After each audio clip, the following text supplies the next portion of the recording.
ashama harka fuune hordoftoota chaayinaalii burqaa seenaa jalatti argamta hundi keessanuu chaayinaaliin kun chaayinaalii harawaa chaayinaalii fuulduratti waan baay'ee waan gaarii waan nama dinqisiisu waan nama tapsiisu waan ajaa'ibaa waan laaltanii quufuu hin dandeenye qabadhee isinii dhufa anamootu abbaan burqaa seenaa kun akka waan gaggaarii isinii fidu ammoo abdii qabaa waadaa isinii galaa seenaatii subscribe gochuu hin dagatinaa ummata qashtii ulfaadha. Ashama harka fuune daawwattootaa fi kabajamtoota burqaa seenaa jalatti argamtan hundi keessanuu nageenya bakka jirtanis naa qaqqabu jecha burqaa seenaa subscribe like share gochuudhaan jajjabeessaadha. Burqaa seenaa ammoo wantoota hedduu qabatee isin dhufaa jira. Wantoota qabatee dhufaa jiru keessaa abbaan burqaa seenaa nuuf himuu danda'a isarraa dhageenya.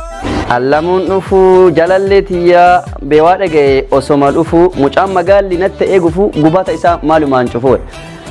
Birbissi jigee Masrii gama eenyuma jisse birbissa nama isarra koree dhaabadhee qaamaan dhaabachuu miti fiissee siwaamaa jedha.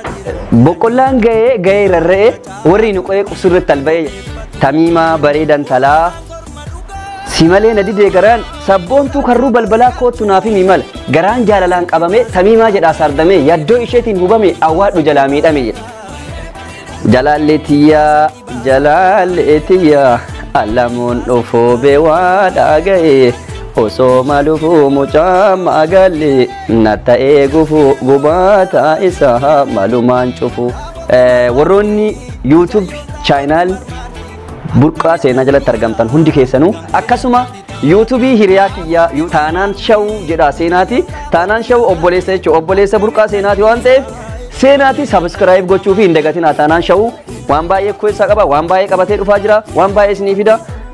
Kana wanta mallaqa takkatti ittiin kafaltanii seentanii miidiyaa Oromoo miidiyaa ilmaan keessanii miidiyaa warra qashtii seentanii subscribe gochuu hin dagatinaa isin jechuu barbaada. Kanaafuu hara bunnaa nuti YouTube dheefnoo isaan bulla nama nuti tuqee dullaan subscribe nu gootanii akka nu jajjabeessitan yoo isin nu jabeessitan ammoo nuti qilleensa kanarra deemne lafarra gungalannee gubbaa kanarra deemne waan isin ajaa'iba kokkolfitan waan isinitti tolu waan fakkeenya isinii ta'u qabadhee kan isinii fidu ammoo ana abbaa burqaa seenaatii fi kan keetis taanaan shaw subscribe like share gochuu hin dagatinaa obboleessa koo kanas burqaa seenaa wantoota hedduu qabatee dhufaa jira oduulee garaagaraa oduulee bashannansiisoo wantoota walaloo wantoota garaagaraa qabatee dhufaa jira waan ta'eef isinis subscribe gochuudhaan jajjabeessaa subscribe jechuun ammoo maallaqa isin gaafatu birdilisii yookiin wantoota garaagaraa itti bituu miti subscribe qofa gochuun jajjabeessaadha warroon subscribe goone ammoo maatii isaa taatu deema.